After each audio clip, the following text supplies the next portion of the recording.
सभी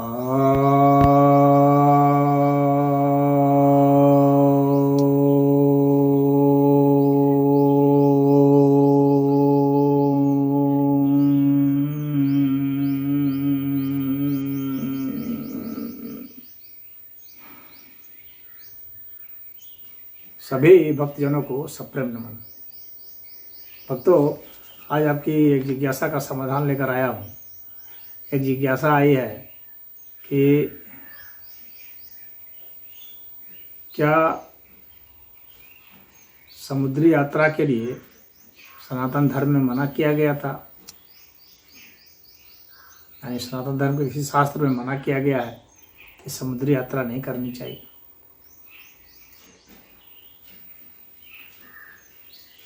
तो इस विषय में कहूँगा कि बोधायन सूत्र है, वहाँ पर एक जगह जिक्र आता है कि समुद्र यात्रा से बचना चाहिए, और मनुस्मृति में एक जगह जिक्र आता है कि जो ब्राह्मण समुद्र यात्रा किए हैं उनको श्राद्ध में नहीं बुलाना चाहिए। लेकिन इससे यह सिद्ध नहीं होता है कि समुद्र यात्रा के लिए मना किया गया। बोधायन सूत्र में भी कहा गया है कि बहुत लोग समुद्र यात्रा करते हैं, बहुत लाभ कमाते हैं। तो जाहिर सी बात है कि समुद्र यात्रा के द्वारा लाभ का वर्णन है। समुद्र यात्रा का वर्णन वृतांत तो वेद में भी है, महाभारत में भी है, रामायण में भी है, बहुत सारे ग्रंथ हैं, पुराणों में भी है। तो यह नहीं कहा जा सकता है कि समुद्र यात्रा के लिए मना किया गया था। अगर मना किया जाता तो इन सब शास्त्रों में नहीं होता। और हमारे यहाँ के जो राजा थे वे काफ़ी मजबूत नेवी बनाए हुए थे। से चोल राजा थे, राजेंद्र चोल, चेर राजा थे, परमार राजा थे। तो राजेंद्र चोल ने तो कब्जा कर लिया था जावा सुमात्रा पर, वहाँ उनका शासन चल रहा था, हरा दिया था। जो सिंघल द्वीप है, जो कि श्रीलंका कहलाता है अभी, तो वहाँ व्यापार होता था, रोम से व्यापार होता था, मेसोपोटामिया से व्यापार होता था, सिंधु घाटी सभ्यता के समय से ही व्यापार होता था। तो व्यापार का बहुत पुराना है। फारस की खाड़ी से व्यापार होना, यूरोप में व्यापार होना, अफ्रीका तक व्यापार होता था। तो मना होता तो ये सब कैसे व्यापार होता? समुद्र से दूर दूर तक व्यापार होता था, चीन तक भी व्यापार होता था। तो यह कहना तो एक भ्रांति है। कुछ लोगों ने ऐसे अफवाह फैला दिए थे, बाद में कुछ मान लीजिए कि अंग्रेज़ों ने इस तरह से पश्चिमी देश के लोगों ने फैलाया था ताकि ये लोग व्यापार न करें और कंपटीशन से बाहर हो जाएं, क्योंकि इसमें बहुत कंपटीशन थी। वास्को डी गामा जो आता है यहाँ पर, तो वास्को डी गामा से चंदन नाम का एक व्यापारी था, वो वहाँ पर मिला था जिंजीबार में। तो उसके मदद से ही वो यहाँ आया था। वह गुजरात का व्यापारी था, और उसकी जो नाव थी, यानी जहाज़ जो था उसका, वो वास्को डी गामा के जहाज़ से 3 गुना बड़ा था। तो इसका मतलब है कि जहाज़ बनाने की बहुत उच्च स्तर की तकनीक हमारे देश में विकसित थी, तभी तो जहाज़ बनाए जा रहे थे इतने बड़े बड़े, और उससे व्यापार हो रहे थे। तो समुद्र यात्रा का कैसे कहाँ माना था? बहुत सारे ग्रंथ लिखे गए हैं इस पर, जैसे कि मैं आपको कुछ ग्रंथ का नाम बता रहा हूँ।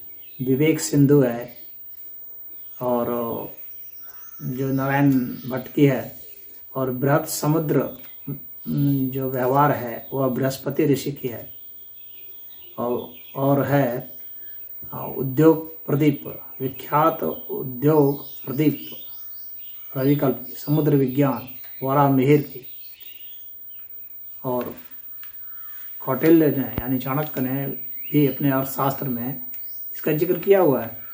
तो अगर ऐसा होता तो उसमें जिक्र कहाँ से होता, नहीं होता। कथा सरित सागर में भी है, और परमार वंश के जो राजा भोज थे उनका लिखा हुआ एक ग्रंथ है युक्ति कल्पतरु, उसमें भी बताया गया है कि कैसे कैसे समुद्र के जहाज कैसे बनाने चाहिए, नाव कैसे बनाने चाहिए। अगर ऐसा होता तो कैसे होता, उसमें जिक्र ही नहीं होता। कालिदास के रघुवंशम में भी है कि राजा रघु जो थे वो जल युद्ध में प्रवीण थे, उन्होंने वंग नरेश के खिलाफ में युद्ध किया था, जल युद्ध, और जीत हासिल की थी।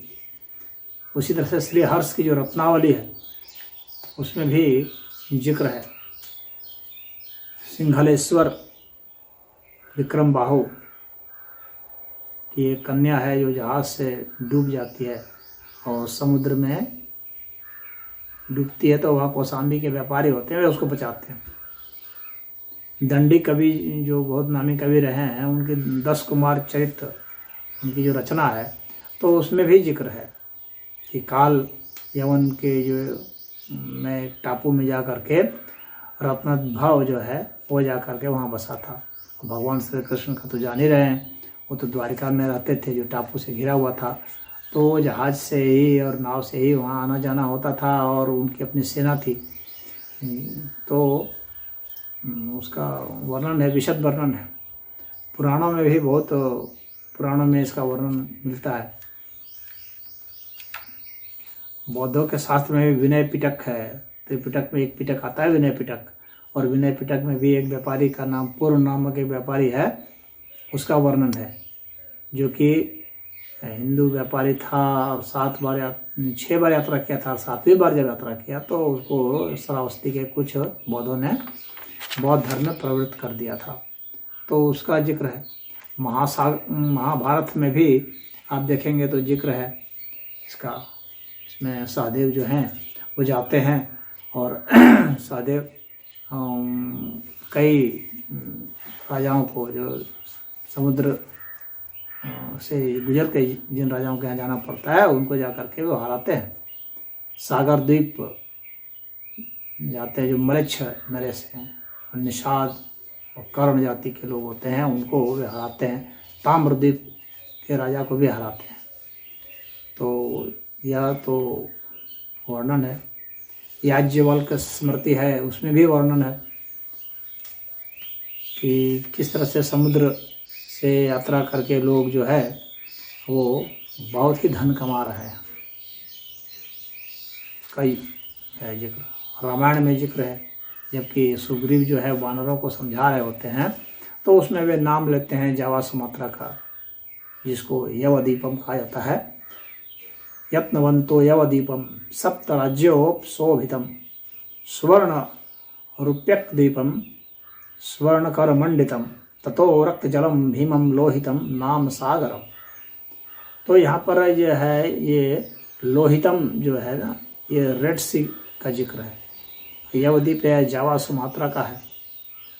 तो उस वक्त इन लोगों को पता था, तो जाहिर सी बात है कि समुद्र से व्यापार होते थे, समुद्र से लोग आते थे जाते थे, तभी तो इतना वो था, नहीं तो कैसे होता। तो रामायण में भी है, महाभारत में भी है इनका जिक्र।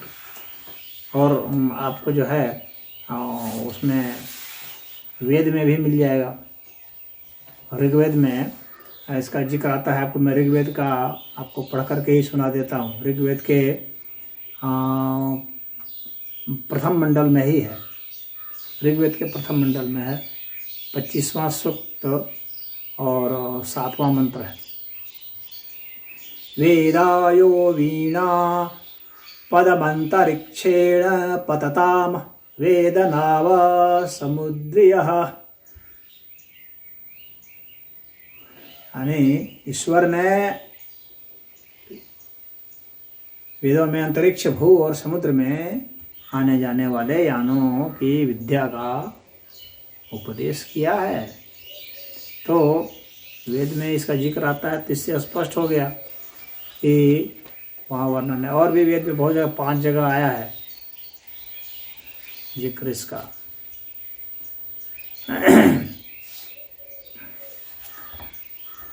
तो एक तो ये है 56वां, ये ऋग्वेद के ही प्रथम मंडल के 56वें सूक्त के दूसरे मंत्र में भी है, जिसमें कि एक व्यापारी है वो बता रहा है कि लाभ के लिए सभी जगह जाते हैं, और बता रहा है कि समुद्र का ऐसा कोई कोना नहीं है जहाँ की ये नहीं गए। तो यहाँ के भारत के लोगों को नक्शा भी सब पता था, इसीलिए जो वास्को डी गामा था उसको ये आराम से वो चंदन व्यापारी जो था वो ले आया था। तो वेद में भी जिक्र है, कई जगह जिक्र है, कारीगरी से बनाने का जिक्र है, सारे बनाने की कला का जिक्र है, ग्रंथों का मैंने नाम आपको बता ही दिया। तो बहुत सारे जिक्र हैं। और यहाँ जो है विश्वकर्मा जो थे वो जितने भी नाव बनाने की कला थी तो उसमें पारंगत थे, बहुत यहाँ के शिल्पकार थे, बड़े थे। तो वे सब जो है सामान, ऊन है, चाहे पशु भी हैं और अनाज है, ये यहाँ से ले जाते थे, मसाले हैं यहाँ से ले जाते थे, और विदेशों से जो है बहुत बहुमूल्य जो है सोने चांदी रत्न वगैरह से लाते थे। समुद्र से रत्न मिलता ही है, तो वहाँ से रत्न वगैरह लाते थे। इसका भी वर्णन है, यहाँ के राजाओं को ला करके देते थे। समुद्र के देवता हम लोग के वरुण कहे गए हैं, और ऋग्वेद में तो वरुण का भी जिक्र है कि वरुण और वशिष्ठ जो हैं वह गए हैं समुद्र में। तो कहने का तात्पर्य इतना है कि मैं आपको डिटेल से वो सारा मंत्र में आपको यहाँ बतलाना नहीं चाह रहा हूँ, मेरे पास है रेफरेंस, चाहूँ तो बता भी सकता हूँ, लेकिन अनावश्यक हो जाएगा वह। तो वरुण का, वशिष्ठ का, इन सब का जिक्र है, किस तरह से वहाँ गए हैं और कैसे जहाज। आज हम लोग की जो नेवी है उसमें सन्नो वरुण का उसमें एक मंत्र आता है, वह जो है एक लोगो है हम लोग की नेवी का। तो वह है, आपको जो है मैं वह मंत्र भी पढ़ रहता हूँ। या युद्रहा वा वरुणश्च नावम प्रयत्स समुद्रमरीव याव मध्यम। तो स्पष्ट है। तो वरुण का, समुद्र का, इन सब का जिक्र आता है वेद में। तो यह नहीं है कि वेद में मना किया गया था। अब बात आती है कुछ मना करने की बात, जो कुछ लोग कहते हैं वो ऐसा है कि यह माना जाता था कि ब्राह्मण लोग जो है वह, ऐसा नहीं है कि व्यापारी लोग जाते थे तो कुछ मना था। ब्राह्मण लोगों के लिए कुछ था कि भाई जाएंगे तो समुद्र में हो सकता है कि अनाज नहीं मिले, न मिल पाए, तो उन लोग को मछली वगैरह खा करके, समुद्री जीव को खा करके जीवन गुजारना पड़ सकता है। तो वह जो है वो मांस भक्षण करना पड़ सकता है, इसलिए वह एक तरह से मना किया गया था कि भाई मांस मछली खाना पड़ेगा। तो इसलिए ब्राह्मणों को थोड़ा सा उसको रोके थे, हतोत्साहित किए थे कि जाएंगे तो मांस मछली खाना पड़ेगा समुद्र में, क्योंकि अनाज तो ख़त्म हो जाएगा।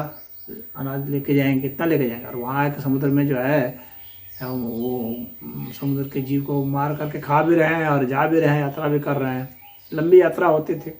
तो उसके कारण से, मांसाहार के कारण से ही जो है कुछ ब्राह्मणों के लिए थोड़ा सा रोक किया गया था कि आप लोग न जाएं। तो लेकिन जाते थे, फिर भी जाने वाले जाते ही थे, लेकिन जो जाते थे उनको शुद्ध ब्राह्मण नहीं माना जाता था, उनको श्राद्ध में नहीं बुलाते थे। इसका जिक्र तो जरूर ही मनुस्मृति में मिलता है। तो इसमें इतना ही। हरि ओम।